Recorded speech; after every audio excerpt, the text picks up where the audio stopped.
Hey, juste avant de démarrer la vidéo, sache qu'actuellement j'ai un nouveau projet en financement participatif sur Game on Tabletop qui est un deck de cartes pour t'aider à créer des scénarios pour tes jeux de rôle de science-fiction. Et bien sûr, tu peux retrouver mes anciens projets sur ma boutique en ligne, les liens sont dans la description. Bonne vidéo à toi. Et oui, bien sûr, vous l'aurez compris au vu du titre, il est enfin venu le temps de parler des humains dans ces divers univers de fiction, qui sont de facto un peu nous transposés justement dans ces fameuses histoires. Bah oui, parce que jusqu'aux dernières nouvelles, on est des humains, voilà, oui, tout simplement. Et en vrai, vous allez voir, il y a beaucoup plus à dire qu'on ne le pense de prime abord, donc sans plus attendre, allez-y, c'est parti. Alors dans la plupart des univers de fantasy, les humains sont souvent présentés comme la race standard, celle qui sert de maître étalon pour comparer toutes les autres, et ce que ce soit en termes de statistiques, d'aspect global ou encore d'inspiration. Ils sont généralement vus comme moyens partout, pas les plus forts comme certains peuples guerriers, pas les plus brillants ou érudits comme des races anciennes, ou pas encore les plus naturellement magiques comme les êtres féeriques. Par contre, en contrepartie, ils sont décrits comme équilibrés, capables de toucher à tout, et c'est ce qui les rend crédibles dans n'importe quel rôle, que ce soit soldat, marchand, mage, voleur, noble ou encore explorateur. Et d'ailleurs, leur vraie force, c'est souvent leur adaptabilité. Ils apprennent vite, s'intègrent à des environnements variés, improvisent et compensent leur absence de dons innés par la ruse, l'entraînement, les alliances ou la technologie. Ce qui fait qu'on les associe très souvent à une ambition marquée liée à leur espérance de vie plus courte, car là où des races quasi immortelles prennent des décennies pour prendre des décisions, les humains veulent accomplir beaucoup en peu de temps, ce qui les rend entreprenants, parfois téméraires, et très souvent les oppresseurs parfaits ou bien les underdogs acharnés des mondes fantastiques, toujours reclus dans des châteaux forts avec des rois, des chevaliers et tout le trimballement médiéval qui va avec. En bref, bon, les humains, vous aurez compris, c'est vraiment la base de la fantasy, et ce vraiment dans tous les sens du terme, que ça soit au niveau de l'inspiration ou des statistiques, que dans leur capacité individuelle, très souvent, c'est basique. Du moins quand on compare ça évidemment aux races plus fantaisiesques, si j'ose dire. Mais est-ce pour autant que tout cela doit rimer avec insipide, fade et sans goût ? Eh ben c'est justement ce qu'on va voir dans cette vidéo.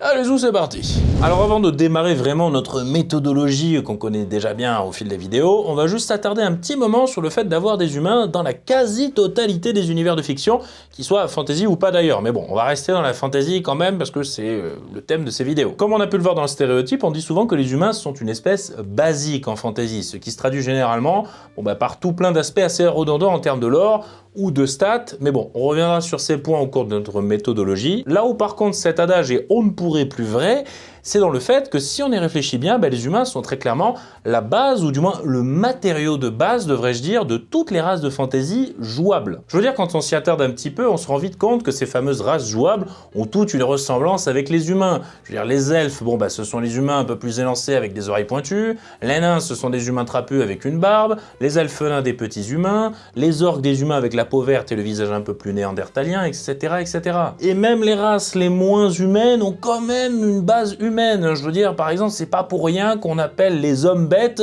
n'importe quel mélange d'homme et d'animal. Les cagites, les hommes chats, les hommes taureaux, les hommes trucs, enfin bref, vous voyez l'idée. Et si je devais illustrer ça avec une métaphore, c'est comme si toutes les races, c'était des recettes de pâtes différentes, du genre carbonara, bolognaise, au saumon et patin couffin, et que les humains, c'était juste les pâtes nature, quoi. Et ça, ça s'explique quand même assez simplement par le fait que l'intégralité des fictions du genre, et oui, je me prononce, et même toutes les fictions du monde d'ailleurs, on peut y aller, ont été écrites par des humains. Donc forcément, il est naturel d'avoir comme référentiel soi-même quand on est auteur. Et de plus, au-delà de ça, ça facilite aussi l'identification en tant que spectateur, car on projette plus facilement des sentiments et des motivations sur des personnages beaucoup plus proches de nous. Ce qui fait que la fiction, même peuplée de races imaginaires, sert souvent de métaphore pour des thèmes très humains, comme la culture, l'art, les valeurs, la politique, la religion, etc., etc. Mais aussi pour illustrer des traits beaucoup plus négatifs de la société, comme le racisme par exemple. Et il faut avouer quand même qu'on aurait du mal à visualiser tout ça pour des races insectoïdes par exemple. Alors attention, je dis pas que c'est infaisable, mais essayez de vous imaginer toute une culture ou des arts ou des biais de société comme la xénophobie chez les tyrannides de Warhammer 40 000.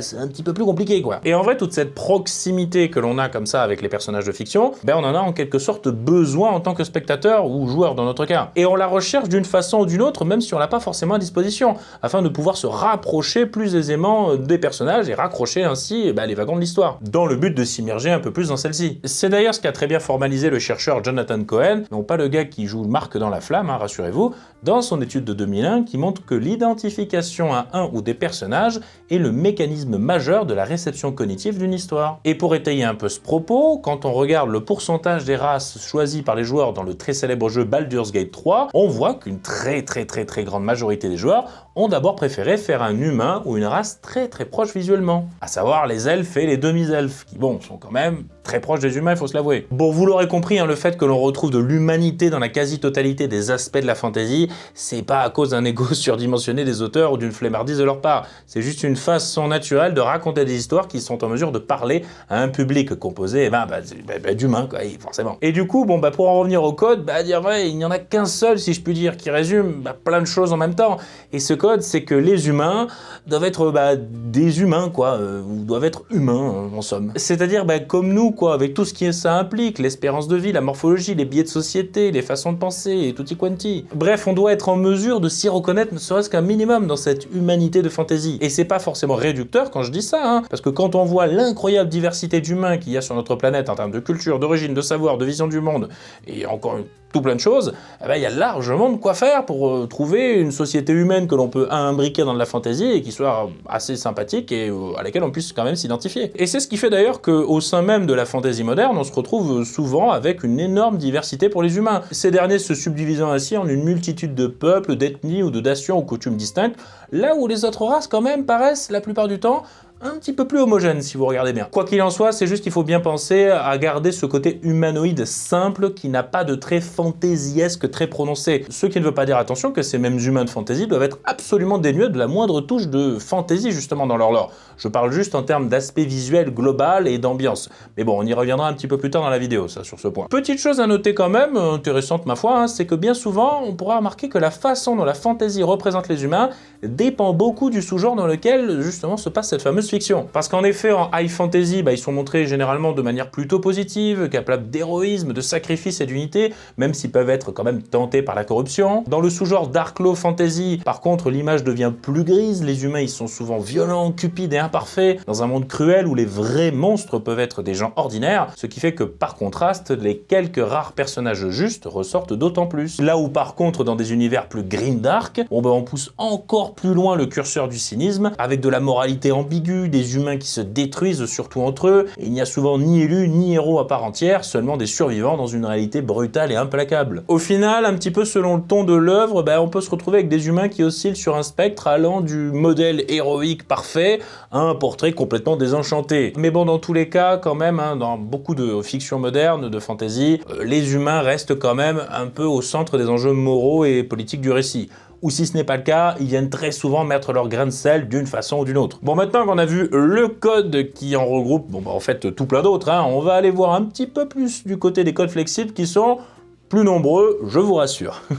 Alors pour rappel, les codes flexibles, ce sont des codes, c'est-à-dire des piliers de base de la race en question, mais qu'on peut moduler un peu sans trop abuser quand même, si on veut éviter de perdre l'ADN de base de cette dernière. Et on va commencer par un code flexible qui est un petit peu moins visible pour les spectateurs, ou du moins pour les joueurs, mais parfois expliqué dans le lore, et qui concerne l'origine des humains dans le dit monde imaginaire. En effet, certains univers se plaisent à distinguer métaphysiquement l'humanité du reste des autres peuples. Par exemple, dans The Elder Scrolls, les humains s'opposent aux elfes dans leur cosmogonie, ce qui entraîne des différences de philosophie. Les elfes cherchent à retrouver l'état divin perdu, tandis que les humains acceptent plus facilement leur sort de mortel. Et dans d'autres sagas, on a parfois un twist qui révèle que les humains ne sont pas natifs du monde fantasy dans lequel se passe l'histoire. Par exemple, Brandon Sanderson joue avec cette idée dans sa série Les Archives de Rochard, où l'on apprend que les humains ont en fait immigré d'un autre monde et sont perçus comme des envahisseurs par les espèces indigènes. Sans pour autant aller jusque-là, de nombreux récits soulignent un statut spécial pour l'humanité, par exemple une prophétie qui peut n'impliquer que des humains, ou bien partir dans l'idée que la théologie du monde peut faire de l'homme le pivot de la cosmogonie. On pensera notamment au jeu Dragon Age où le créateur est la divinité de l'humanité,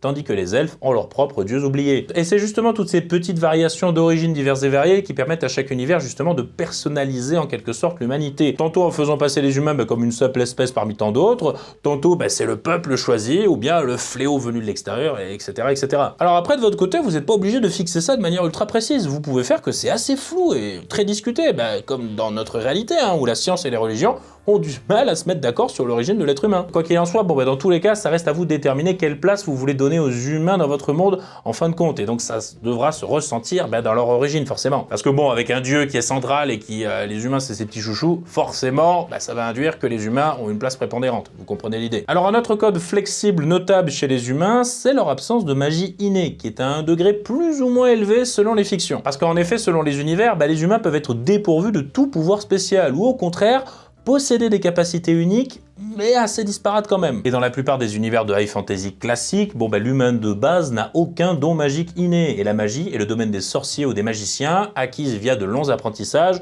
ou des pactes pour les occultistes. Cependant, certains auteurs imaginent les humains avec une petite touche particulière bien à eux. Par exemple, dans la Belgariade de David Eddings, le protagoniste Garion est un jeune homme apparemment ordinaire qui se découvre un héritage magique ancien. Ou encore dans Harry Potter, bien que se déroulant dans notre monde moderne, seuls certains humains sorciers peuvent pratiquer la magie, tandis que les autres, les moldus, en sont incapables. Ce qui est une manière de subdiviser quand même l'humanité en deux catégories assez distinctes. Inversement, des univers de dark fantasy comme Elric de Moorcock dépeignent des humains décadents dont la sorcellerie coule dans le sang avec la race des empereurs sorciers de Melniboné qui, bien qu'humanoïde, est qualifiée d'inhumaine tant elle diffère des standards. De même, la saga du Trône de Fer maintient l'humanité entière dans une réalité quasi médiévale sans magie opérante pour la plupart, sauf pour quelques rares personnes, tout comme dans The Witcher, où quelques humains triés sur le volet peuvent manipuler le chaos, à savoir la magie, ce qui les met à part du commun des mortels. Bon, comme on peut le voir, selon les univers, la relation des humains à la magie fluctue un peu, pouvant aller de totalement profane en la matière et parfaitement incapable de s'en servir, ou bien capable de prouesses équivalentes aux autres races de fantasy via l'apprentissage,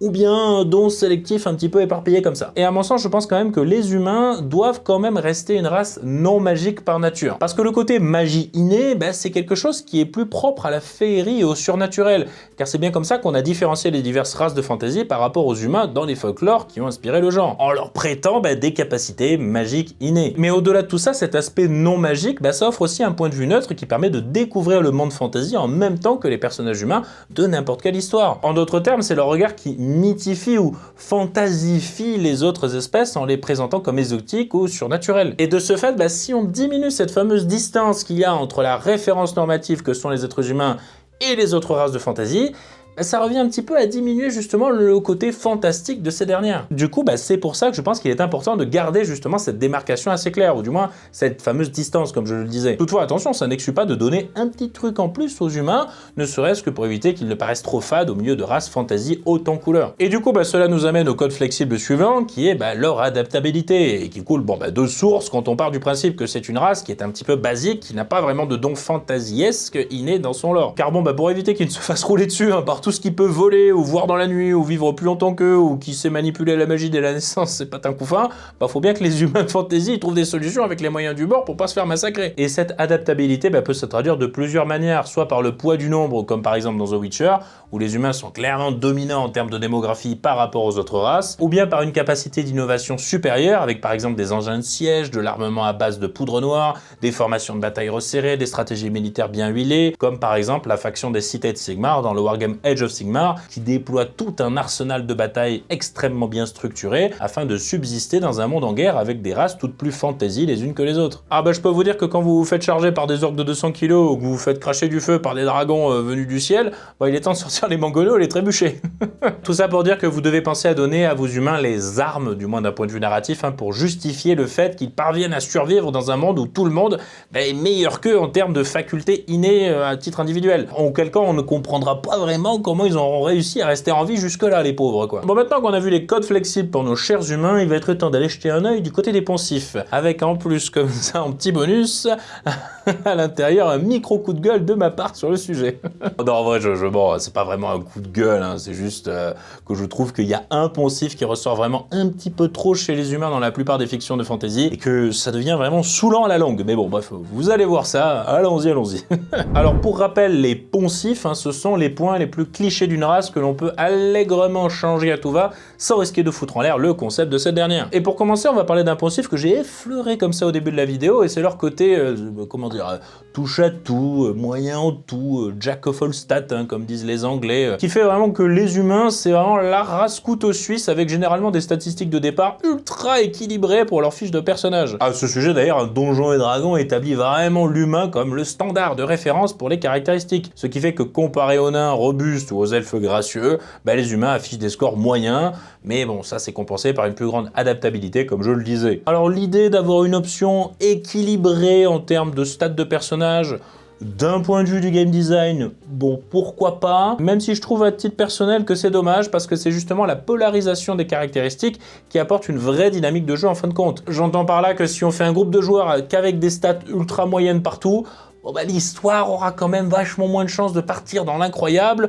que si on a une équipe variée avec des statistiques ultra polarisées. Je pense sincèrement que cet ajout de game design, avec les stats ultra équilibrées, est juste une transposition de l'idée que l'humain est le matériau de base de toutes les races jouables de fantasy, comme je le disais, et que donc celui-ci doit être forcément équilibré puisque c'est plus simple mathématiquement de moduler le tout à partir d'une gamme étalon qui est neutre, quoi. Néanmoins, je pense que vous n'êtes clairement pas obligé de donner ce côté moyen aux humains, et que vous pouvez très bien leur donner une saveur bien particulière en termes de répartition de points de base du point de vue de votre système de jeu, à vous de voir. Hein. Bon, bref, voilà, c'était juste un petit poncif comme ça à la volée que je ne vais pas non plus ultra développer parce qu'on n'est pas dans une vidéo qui parle de game design, mais bon, j'espère que vous avez compris l'idée. Alors un autre poncif qui a la dent dure, même si ça commence quand même doucement à s'étioler au gré des histoires récentes, mais pas beaucoup quand même, c'est le fait que l'organisation sociopolitique des humains de fantasy botte un petit peu trop souvent en direction du modèle de la monarchie médiévale européenne. Alors ce qui est tout à fait compréhensible en soi, puisque la fantasy en elle-même se passe très souvent dans un monde médiévalisé.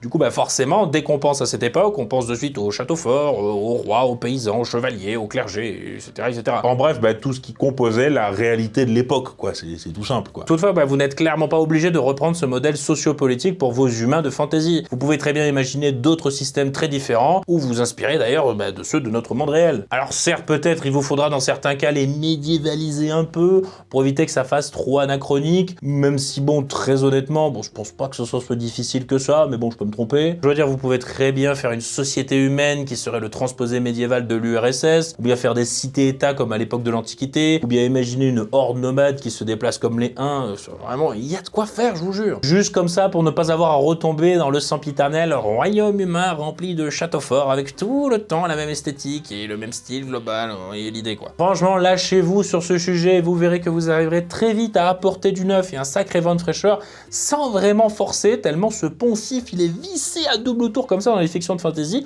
de n'importe quelle époque. Donc forcément, dès que vous allez faire un truc un peu différent, on va respirer, mon Dieu, ça y est. Pour une fois qu'il n'y a pas des châteaux forts et des rois, Seigneur Dieu, merci. Et enfin, mesdames et messieurs, oui, on va finir par le poncif qui, à titre personnel, m'agace le plus concernant les humains, même si je comprends l'idée de fond, mais c'est juste qu'on le voit beaucoup trop souvent, à mon sens, du coup, c'est saoulant. C'est le fait que quasi tout le temps, dans les univers de fantasy, les humains soient systématiquement des gros fouteurs de merde, ou du moins le miroir de tout ce qui se fait de pire dans notre réalité. J'entends par là que dès qu'il y a des humains dans des fictions de fantasy, il est très souvent question de soif de pouvoir, d'oppression, de racisme, de conquête militaire, de domination, de perversion de la magie, de faiblesse face à la corruption, et j'en passe, et des vertes et des pourries, Par exemple, Tolkien, souligne que les hommes sont les plus susceptibles à la corruption de toutes les races, ce qui fait qu'Isildur a échoué à détruire l'anneau, Boromir a succombé à la tentation, Grima a trahi son roi, et on a aussi les 9 rois humains qui ont été les seuls à succomber au pouvoir des anneaux pour devenir les Nazgûl, etc., etc. Dans The Witcher, ce sont presque toujours les humains qui commettent les actes les plus vils et atroces, comme des VSS, des pogroms, des trahisons, des génocides. Dans Dragon Age Origins, c'est un seigneur humain, Loghain, qui trahit la coalition lors de la bataille de Stagar par simple soif de pouvoir. Dans Le Prince des Dragons, ce sont les humains qui utilisent la magie noire, qui est une perversion de la magie féerique, par soif de pouvoir et de domination. Et j'en passe, mais en bref, dans beaucoup d'univers, même si les monstres font peur, l'histoire, ce sont très souvent les humains qui bâtissent les systèmes qui sont extrêmement violents. Des empires conquérants et colonisateurs, de l'inquisition, de la persécution des non-humains, des conflits internes absurdes, et j'en passe encore une fois. Ce qui fait que, comme je vous l'ai dit, ils deviennent alors le miroir de tout ce qu'il y a de plus mauvais dans l'être humain, qu'on a pu voir dans toute notre histoire, parfois même en devenant plus terrifiant que les créatures fantastiques du récit dans lesquelles ils sont. Bon, et bien évidemment, il y a heureusement des exceptions par-ci par-là, mais je trouve que c'est quelque chose d'extrêmement redondant dans la plupart des fictions de fantasy moderne, et que comme je le disais, je le répète, je comprends l'idée de base qui est de vouloir faire une critique de la nature humaine qui peut se montrer très vile et absolument perfide. Et en plus de ça, ça permet de parler aussi de plein de sujets négatifs, comme le colonialisme, le racisme, la peur de l'autre, la corruption, la politique, sans forcément viser directement de personnes dans le monde réel. Et c'est parfaitement louable, je ne dis pas le contraire, c'est juste que comme tout le monde a eu envie de faire pareil en même temps, histoire de changer de la fantasy de contes de fées ou de la high fantasy qui dominait le genre à une époque, ça a malheureusement fini par devenir absolument cliché, quoi. Et pour subvertir ce poncif, vous pouvez très bien inverser la tendance en disant que ce sont les humains qui sont les opprimés dans l'histoire, comme par exemple dans The Half-Blood Chronicle de Ilvenbane de Norton et Lackey, où le monde est dominé par des elfes qui sont arrivés via un portail magique, et les humains, ils sont traités comme des esclaves. Ce qui n'est pas sans rappeler les Aileid d'Elder Scrolls, qui ont réduit les humains en esclavage dans leur contrée. En gros, de faire en sorte que les autres races sont tout autant capables des mêmes atrocités que les humains, un peu comme dans Warhammer 40 000, qui est un univers très grimdark, où pour la peine, il n'y a pas vraiment de gentils dans l'histoire. Ou encore, pour éviter ou du moins diluer un peu ce poncif, vous pouvez aussi faire comprendre que ce ne sont pas les humains par nature qui sont mauvais sur certains points, mais que cela est le fruit d'un contexte, du genre une idéologie, une crise, une religion, une économie, une peur, une propagande, un traumatisme national, et encore une fois plein de trucs à faire. Ce qui va vous permettre comme ça de justifier ces mêmes traits négatifs en les rendant structurels et pas innés dans la race en question. Ce qui fait que vous serez en mesure de montrer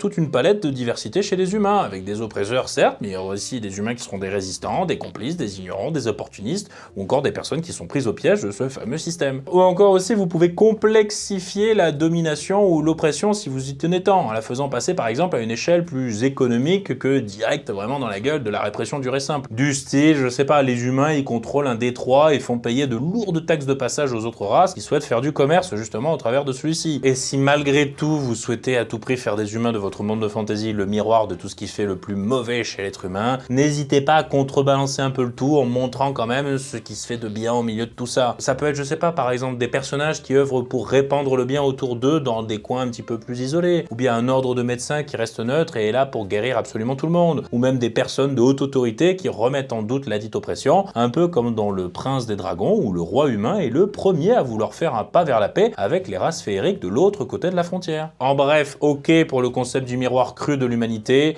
mais pas besoin non plus de basculer dans un nihilisme systématique non plus. Je veux dire, le monde n'a pas à être pourri en littéralement tous les points. Il y a des gens qui font des choses bien, et je trouve d'ailleurs dommage qu'on n'en parle pas assez, et qu'on préfère un petit peu trop souvent se concentrer sur le négatif. Et je parle pas forcément des histoires de fantasy, voilà. Donc bon, j'en dirai pas plus.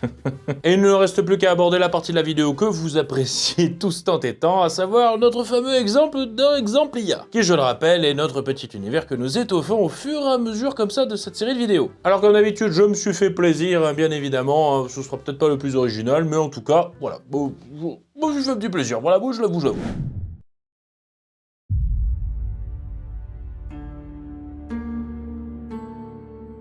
Depuis l'aube des temps, notre nation s'est toujours crue invincible, portée par les ambitions de notre shogun, la dévotion de nos daimyo et la discipline de nos samouraïs.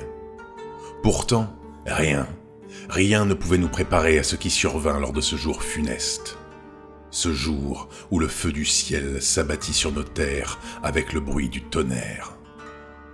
La nuit devint rouge, l'air brûla, et notre pays plia tel un roseau sous la tempête qui s'annonçait. L'impact avait frappé loin au sud, dit-on, mais la catastrophe, elle, se propagea plus rapidement qu'un cheval au galop. Une étrange souillure, une maladie sans remède qui changeait les hommes comme les bêtes en créatures immondes, assoiffées de sang et pâles comme les neiges éternelles qui couronnent le mont Toji. On nomma ces créatures les Aku-Oni, les démons au visage blanc. Très vite, les seigneuries tombèrent, réduites à néant, balayées comme poussière sous la furie d'un vent violent. Certaines résistèrent, mais finirent par céder sous l'invasion. Toutes les provinces furent englouties. Toutes, sauf une. Au nord, derrière une épaisse muraille d'acier, seul rempart de l'humanité, se dressent encore les terres du seigneur Izen. Ce fut ici que se réfugièrent ceux qui échappèrent au cataclysme. Une poignée de miraculés parmi la multitude de victimes. Lorsque les survivants marchèrent vers le nord, arpentant une terre brisée sous un ciel rouge de sang, ils découvrirent les terres d'Izen, un seigneur implacable et sans pitié. En son domaine, toute personne jugée trop proche de la souillure était exécutée sur le champ, sans audience ni prière, sans même un regard, et ce, qu'ils soient hommes, femmes ou enfants. Depuis lors, nous vivons reclus derrière l'acier, sous la seule gouvernance du seigneur Izen qui s'est autoproclamé shogun et qui maintient l'ordre d'une main aussi ferme que ses murailles. Les portes ne s'ouvrent qu'aux heures dites, les cloches sonnent les couvre-feux, les vivres sont comptés, et les paroles surveillées. Mais prétendre que notre survie ne tient qu'à la présence d'un mur providentiel serait mentir. La véritable surprise, celle qui glaça le sang de nos propres compatriotes, fut de voir Izen déployer sur les champs de bataille d'immenses marionnettes de guerre, des géants de bois et de métal, articulés comme des guerriers, capables de soulever des charges écrasantes comme de combattre aux côtés des samouraïs et des ashigaru. Les Karakuri, tel était leur nom. J'ai compris, à force de murmures et de silences entendus, que ces colosses inertes étaient guidés par une vaste caste de mages dont personne n'avait jamais entendu parler avant la chute. L'école du fil invisible. Ce sont des sorciers mystérieux, insaisissables et dissimulés aux yeux de tous. Dotés d'un pouvoir terrifiant, les Karakuri s'animent et obéissent dès lors que leurs maîtres invisibles psalmodient leurs prières et jouent de leurs mains pour manipuler leurs marionnettes de guerre. Tout cela ne date pas d'hier, j'en mettrai ma main à couper. Ce qui me laisse à penser que le seigneur Izen préparait ce projet bien avant la catastrophe du feu du ciel. Mais dans quel but ? Je ne veux même pas y penser. Car ici, il existe une police qu'on ne voit pas toujours, mais dont on sent la présence dans chaque regard et dans chaque parole. Le Seijō Kyoku, le bureau de la pureté. Ils purgent les impurs, ils recueillent les dénonciations, ils interrogent toute personne suspecte. Et quand ils font de quelqu'un un exemple, c'est sur la place publique, à l'aube, devant des gens qui n'ont plus l'audace ni la force de pleurer. Je n'ose pas non plus me demander d'où vient une telle magie et quel prix elle exige. Ça non plus, je ne veux pas le savoir. Cela fait longtemps que j'ai renoncé à la connaissance, de peur d'être plus terrifié encore devant la sombreur de la vérité. Sciemment, lâchement, j'ai choisi l'ignorance et rejoint les rangs des agneaux. Vous l'aurez compris, en ces lieux, le seigneur Izen règne en maître absolu. Personne n'a le droit de s'écarter de la moindre de ses directives, parce qu'il en va de notre survie à tous, comme l'on n'a de cesse de nous le répéter. Mais dans l'ombre de cette grande muraille d'acier, entre le bruit des pas des gardes et le grincement des Karakuri, un sentiment me glace toujours l'âme. Il s'accroche à ma conscience et me menace de basculer dans l'abîme, de me plonger dans des dangers inconnus que malgré mes réticences à sonder mes pensées, me hantent sans cesse. Et si le plus grand danger ne venait pas des démons blancs, là-bas, qui rôdent par-delà nos remparts? Si finalement le plus grand péril qui nous guette se trouvait ici, tapi à l'intérieur de nos murs, que pourrait-on faire ?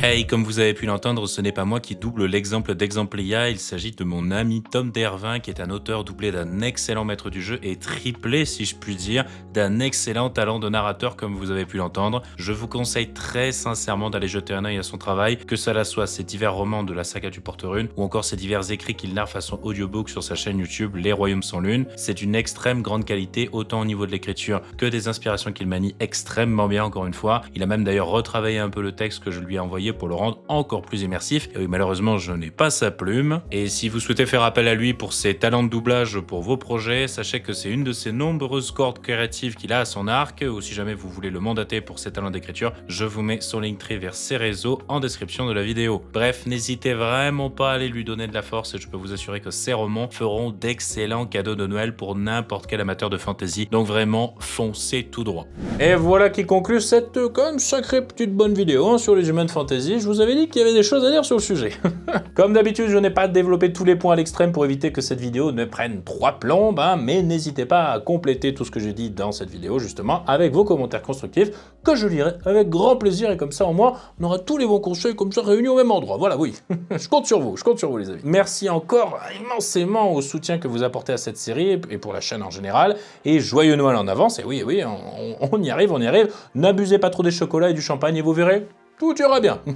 Et pour ma part, il ne me reste plus qu'à vous faire de gros bisous, comme d'habitude, et oui, et ainsi qu'à vous offrir la fameuse rengaine que vous connaissez si bien. Je vous dis à dans une prochaine vidéo. C'était le Scénarogien. Ah, ciao, bonsoir, les studios.